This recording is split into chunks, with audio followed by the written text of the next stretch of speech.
ओम श्री वेद पुरुषाय नमः। नमस्कार। क्लास नंबर 248 श्रीमद् भगवद गीता जी शंकराचार्य जी के भाष्य के अनुसार आरंभ किया जाता है। ओम श्री सीता रामचंद्राभ्याम नमः। नमो गुरुभ्यः।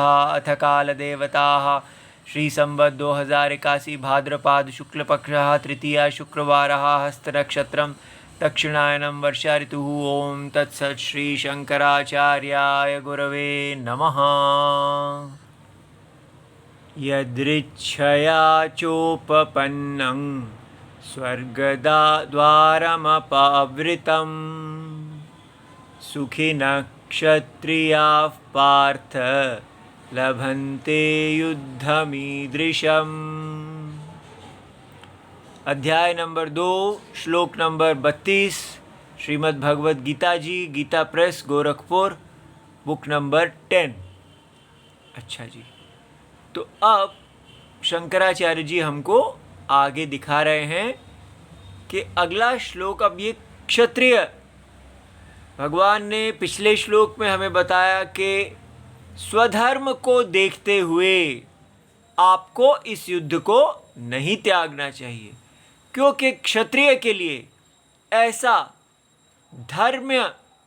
धर्म्यम युद्ध, जो धर्म से अन्य नहीं है, जो धर्म से पूर्ण है, ऐसे युद्ध जो है वो क्षत्रिय के लिए श्रेष्ठ है, कल्याणकारी है। तो इसको देखते हुए आपको इस युद्ध को नहीं छोड़ना चाहिए, आपको अपने स्वधर्म को नहीं त्यागना चाहिए। कुतः च तद युद्धम कर्तव्यम इति उच्यते, और भी कारण है क्यों ये युद्ध करना चाहिए। तो भगवान कहते हैं यदृच्छया चोपपन्नम। यदृच्छा क्या है? यदृच्छया अर्थात अप्रार्थितया, जो वस्तु बिना प्रार्थना के, आपने जिसके लिए कोई प्रयत्न नहीं किया और आपके सामने आ गया है, माने ऐसा सौभाग्य आपके सामने उपस्थित हुआ है बिना किसी यत्न के, तो यदृच्छा अर्थात अप्रार्थितया, जिसके बारे में आपने प्रार्थना नहीं की है। उपपन्नम, वो आपके सामने उत्पन्न हो गया है। आगतम, तो किसके लिए प्रार्थना नहीं की है? स्वर्गद्वारम अपावृतम, आपके सामने बिना किसी प्रार्थना किए स्वर्ग का द्वार खुला हुआ है, उद्घाटितम। ठीक है, यदृच्छया, बिना कुछ किए आपको स्वर्ग का द्वार मिल रहा है। ये तद ईदृशम युद्धम लभन्ते क्षत्रियाः, क्योंकि इस प्रकार का युद्ध क्षत्रियों को प्राप्त हो रहा है। हे पार्थ किम न सुखिनः ते, इसको देख के आपको क्यों नहीं, आपको सुख अनुभव होना चाहिए। तो ऐसे क्षत्रिय, वो क्षत्रिय जिनको ऐसा युद्ध प्राप्त हो रहा है, उन क्षत्रियों को क्यों नहीं सुखी होना चाहिए। अब ये बहुत ही विचित्र बात है। जैसे आजकल हम हैं और ये जो बातें कही जा रही हैं, देख के लगता ही नहीं जैसे ये हमारे ही पूर्वज ऐसी बातें बोलते होंगे। क्या कहा जा रहा है? भगवान कह रहे हैं कि क्षत्रियों के लिए यदि ऐसा युद्ध उपस्थित होता है जो उनके लिए स्वर्ग के द्वार खोल देता है, तो क्या ये युद्ध क्षत्रियों को सुख नहीं देने वाला होना चाहिए? क्या वो इस युद्ध से खुश नहीं होंगे? अब बताइए, हम कहेंगे ये क्या सोच है कि युद्ध से व्यक्ति को खुशी हो रही है। तो ये युद्ध, धर्म के लिए युद्ध करना क्षत्रिय का स्वधर्म है। हम ऐसे क्षत्रिय को अब समझ भी नहीं पा रहे कि ऐसा भी कोई व्यक्ति हो सकता है जिसका जीवन है कि वो केवल धर्म की रक्षा के लिए युद्ध करे, और उसका ऐसा युद्ध करता हुआ यदि वो प्राण भी खो देता है तो वो अपने स्वर्ग को प्राप्त करता है, उसका जीवन सफल हो जाता है। तो क्षत्रिय के लिए जीवन को सफल करने का एक अवसर प्राप्त हुआ है। उसको कितना खुश होना चाहिए कि उसके लिए सौभाग्य खुल गया। लेकिन आजकल हम इसको समझ ही नहीं पाएंगे। क्यों नहीं समझ पाएंगे? क्योंकि हम आजकल क्या बने हुए हैं? हमारा व्यवहार का उद्देश्य क्या है? अपना उल्लू सीधा करना। बस इतने पतित हो चुके हैं हम कि हमको लगेगा कि ये महामूर्ख हैं जो व्यक्ति कहता है कि मैं युद्ध करूं और स्वर्ग को जीतूं। वो कितना मूर्ख होगा। जीवन में व्यक्ति को दृष्ट प्रयोजन, बस केवल उल्लू माने अपना अपना स्वार्थ, दृष्ट, केवल जो सामने दिख रहा है उसमें कैसे दूसरे को ठगना है। ये हमारा नेशनल कैरेक्टर बन चुका है। हम सब के सब ठगी लोग हैं। ठगना हमारा कैरेक्टर है, इसमें हम कुछ गलत सोचते ही नहीं हैं। इसलिए ये भगवत गीता की बातें हमें उपहास योग्य लगेंगी। इतना हमारे अंदर गिरावट आ चुकी है। ये कैसे हुआ है? हमें कहा जाए, हम लोग उसी समय कहेंगे ये तो बिल्कुल कुरान की तरह है। जैसे कुरान में होता है कि वहाँ हूरें मिलती हैं तो वो हूरों के लिए युद्ध कर देते हैं। और हमारे क्षत्रिय को भी कहा जा रहा है कि आप युद्ध करिए, स्वर्ग द्वारम अपावृतम। इतना हमारे अंदर बस कुरान, बाइबल इत्यादि घुस गया है कि हम अपने वेदों को उन्हीं के चक्षु से देखते हैं। स्वर्ग और जन्नत हमको एक ही चीज लगती है, देखते ही नहीं कि दोनों के धर्म में कितना भेद है।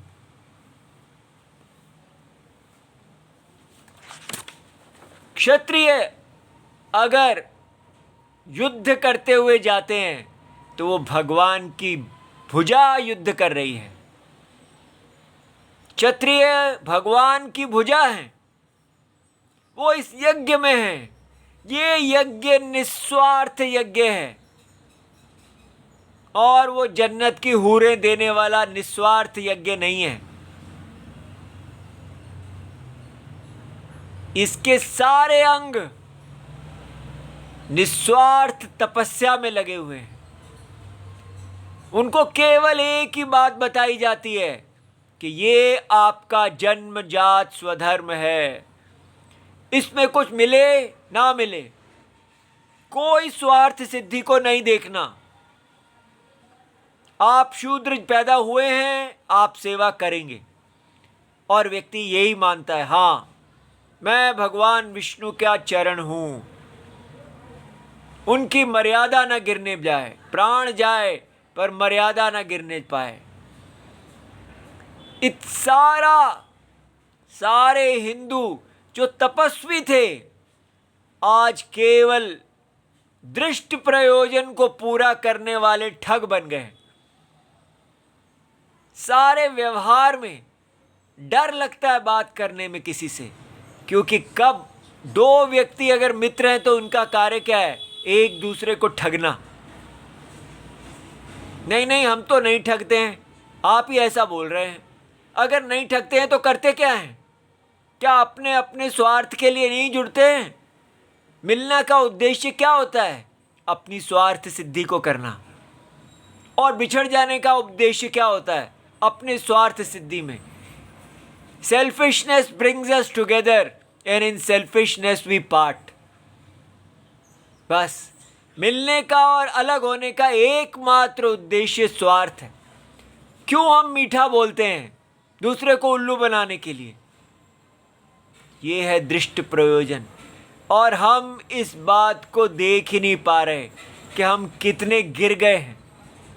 हमारे ग्रंथों में और हम में कितना अंतर आ गया है। हम अपने बच्चों को कभी कहते ही नहीं कि बेटा जीवन में स्वार्थ के लिए नहीं जीना, धर्म के लिए जीना। स्वार्थ से अपना घर भर भी लेगा तो क्या काम का। लेकिन इसलिए वर्णाश्रम धर्म को आजकल कहा जाता है कि वो पॉलिटिकल, केवल मैन मेड, मनुष्य का बनाया हुआ एक पॉलिटिकल सिस्टम था।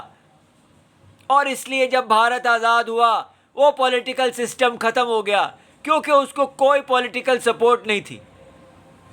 अब है समय ये दिखाने का कि वास्तव में अगर हमारे शास्त्र सत्य हैं, वास्तव में अगर ये पॉलिटिकल सपोर्ट वाला सिस्टम नहीं था, तो हिंदुओं को अपने धर्म की रक्षा के लिए इसको जागृत करना चाहिए। जब कोई पॉलिटिकल सपोर्ट नहीं है, ये वर्णाश्रम धर्म केवल भगवान विष्णु की सपोर्ट पे चलता है। भगवान विष्णु तो हैं। इसलिए अगर हम ये दिखा देते हैं कि आजकल कोई पॉलिटिकल सपोर्ट नहीं है कि एक ब्राह्मण वेद की रक्षा करेंगे, चाहे पॉलिटिकल सपोर्ट हो या ना हो, ब्राह्मण फिर भी वेद की रक्षा करेंगे और क्षत्रिय धर्म की रक्षा करेंगे। लेकिन इस तरह के सारे लोग आप कहां से लाएंगे? हम केवल एक से बात कर रहे हैं। जो सुन रहा है, यदि उसके अंदर अपने भगवान विष्णु के प्रति कर्तव्य निष्ठा जागती है तो वो करेगा। उसको किसी अन्य की सपोर्ट की आवश्यकता नहीं है। हिंदू का सोया हुआ चरित्र अर्थात सोए हुए अंदर के राम जागने चाहिए। जब तक हमको इस बात का बोध नहीं होगा कि मैं राम हूं, हम सब राम हैं, तब तक हम अपने चरित्र में लौटेंगे नहीं। तब तक हम केवल दृष्ट प्रयोजन ही जीते रहेंगे। अदृष्ट प्रयोजन जीना और इस्लाम की तरह हूरों के स्वार्थ के लिए जीना में बिल्कुल भेद है। हमको अपने शास्त्र और ये इस्लाम आदि के शास्त्र के बीच में भेद समझ में आना चाहिए। कब तक हम दोनों को रिलीजन कहते रहेंगे और अपना ही सिर पे टांग पे कुल्हाड़ी मारते रहेंगे? हमने अपने आप से राम को छीन लिया और रावण बन के बैठे हुए हैं। इसलिए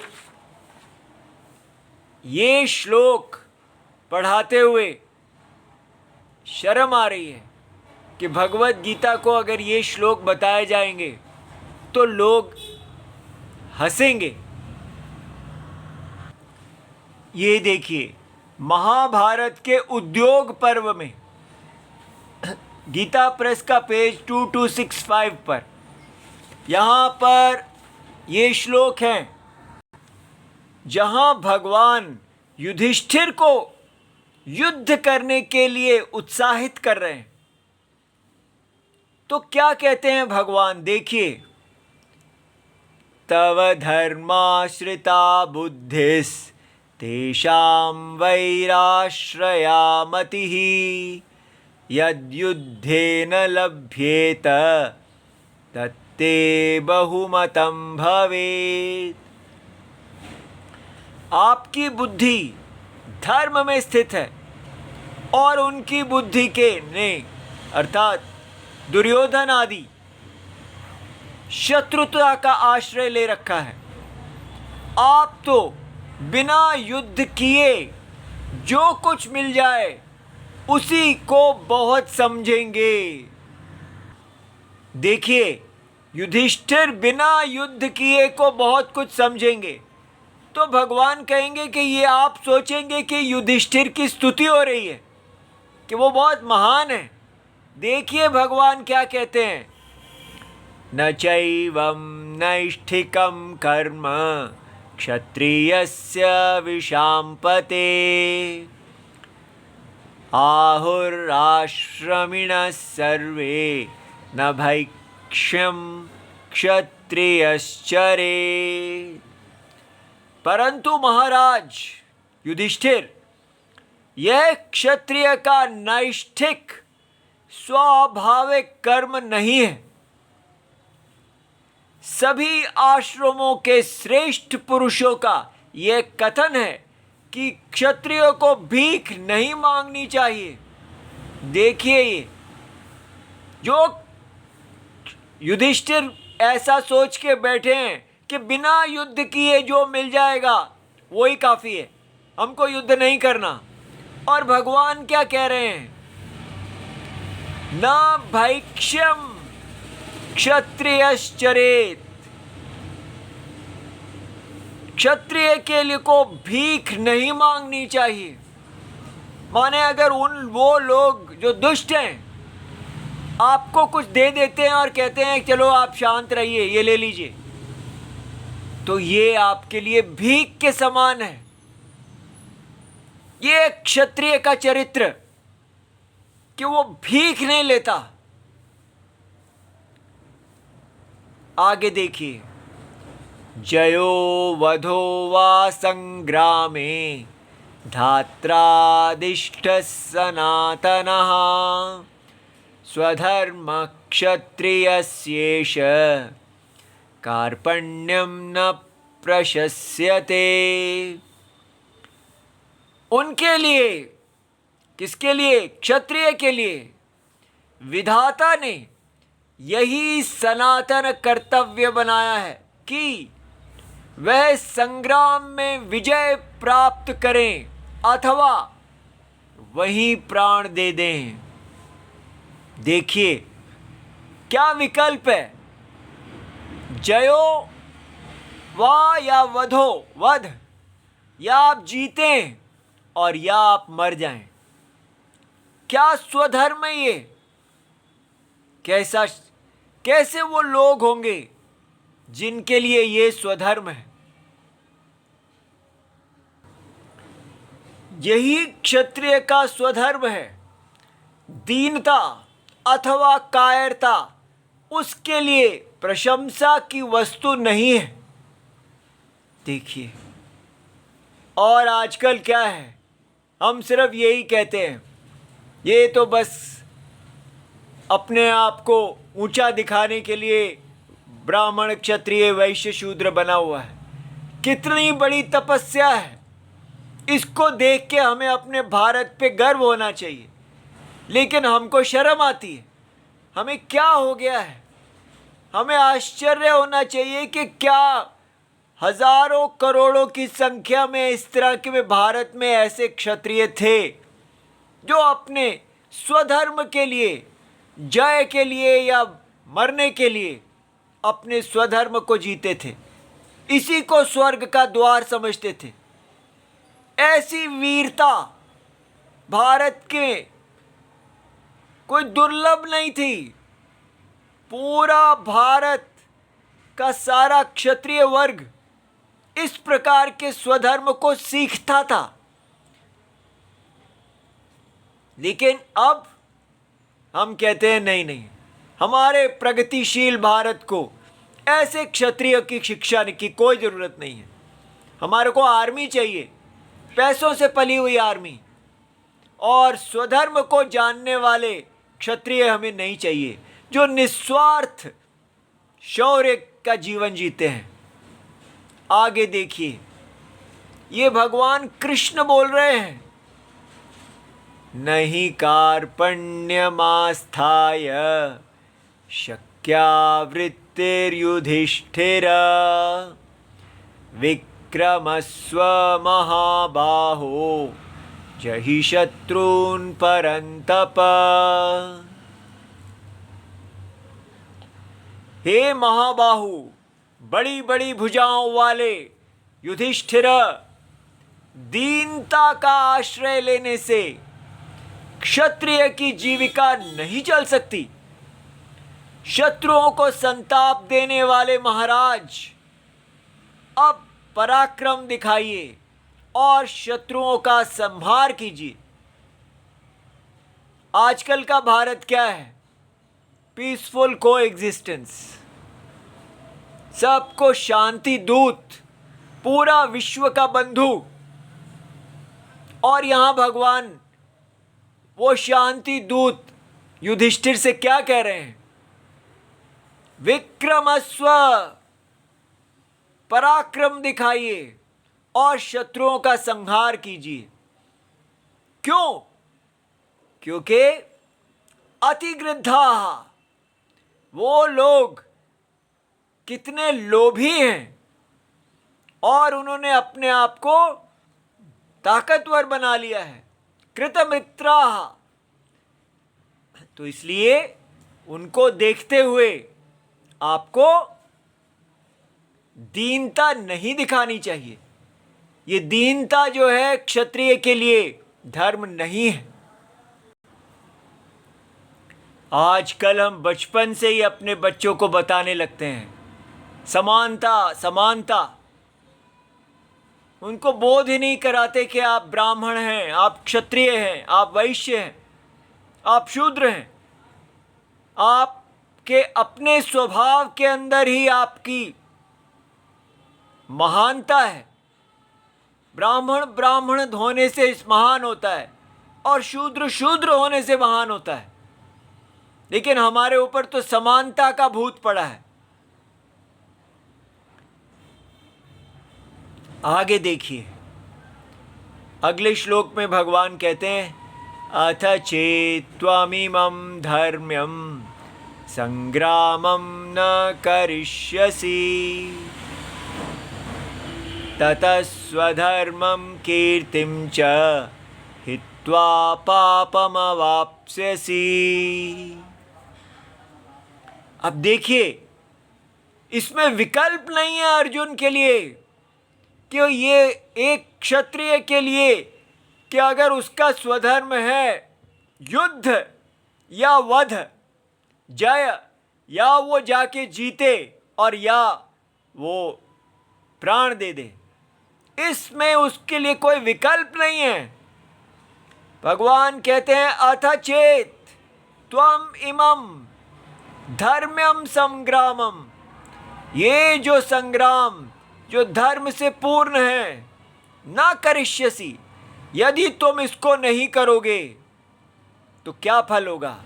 ततः स्वधर्मम कीर्तिम च, आप अपने स्वधर्म से भी गिर जाएंगे और जितनी आपने अभी तक स्वधर्म करके कीर्ति को प्राप्त किया है वो सब कीर्ति समाप्त हो जाएगी। और पापम अवाप्स्यसि, आप पाप को प्राप्त होंगे। इसलिए क्लियर स्पष्ट हो जाए कि ये समानता के चक्कर में हम अपने वर्णाश्रम धर्म को जो तिलांजलि दे के बैठे हुए हैं और बड़ी अपनी पीठ ठोक रहे हैं कि हम तो बड़े महान हैं। पापम अवाप्स्यसि, भगवान विष्णु के शरीर को जो व्यक्ति नष्ट करेगा वो पाप को खाएगा।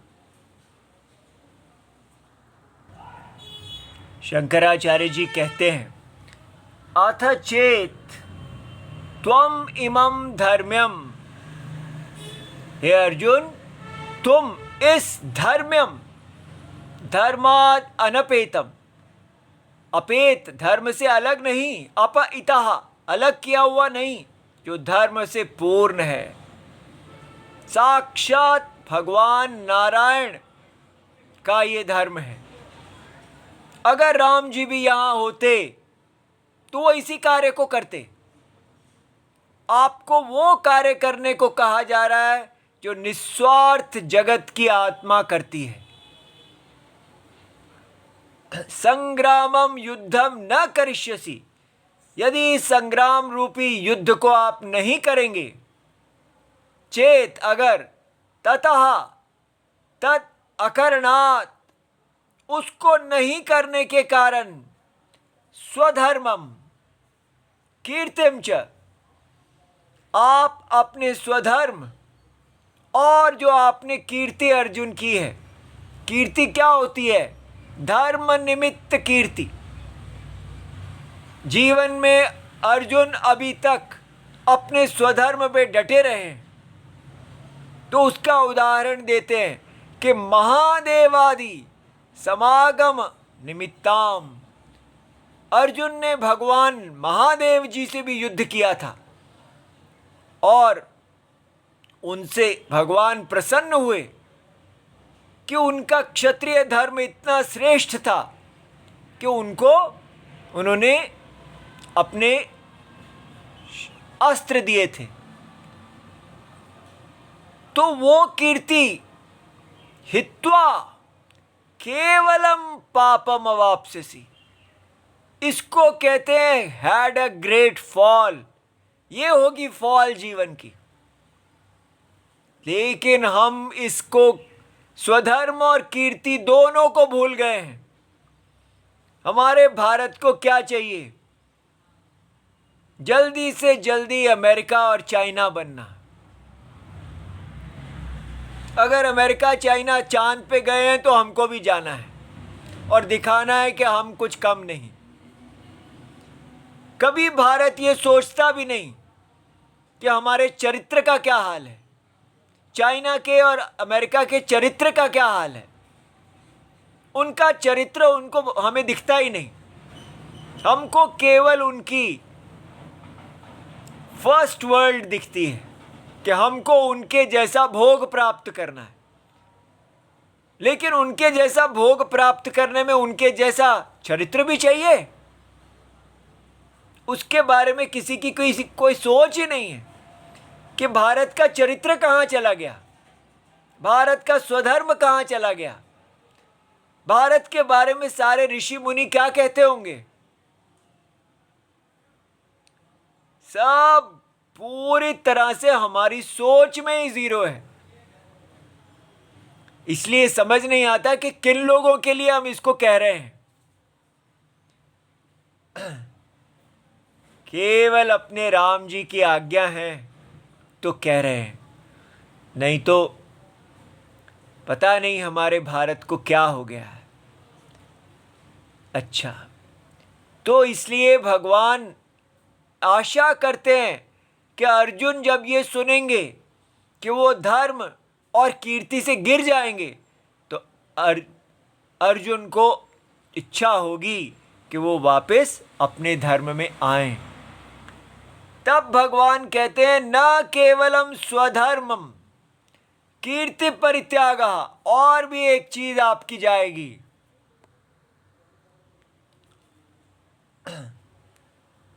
अकीर्तिम चापि भूतानि कथयिष्यन्ति ते व्ययाम संभावितस्य चा कीर्तिर्मरणादतिरिच्यते।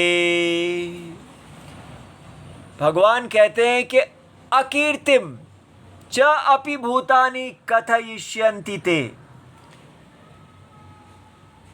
जो दुर्योधन आदि वो अब आपकी अकीर्ति करेंगे।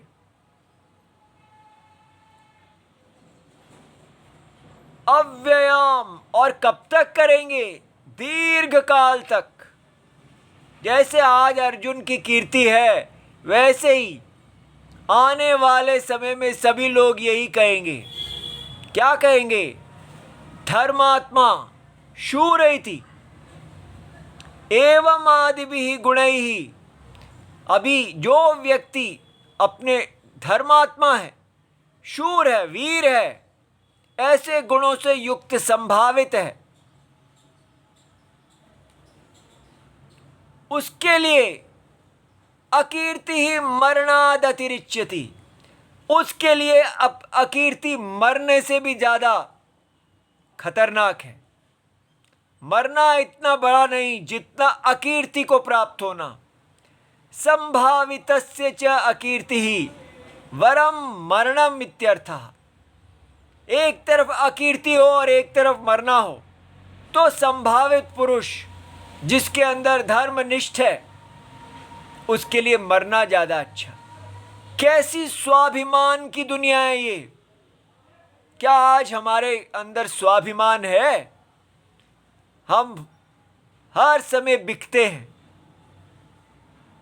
और बिकने वाले व्यक्ति के लिए क्या स्वाभिमान। इसलिए इस सारों का उद्देश्य है कि हमारे अंदर सोया हुआ वो हिंदू जो इस महाभारत हमारे इन ग्रंथों का सुपात्र है, वो जागे। ओम नमो भगवते वासुदेवाय। प्रणाम।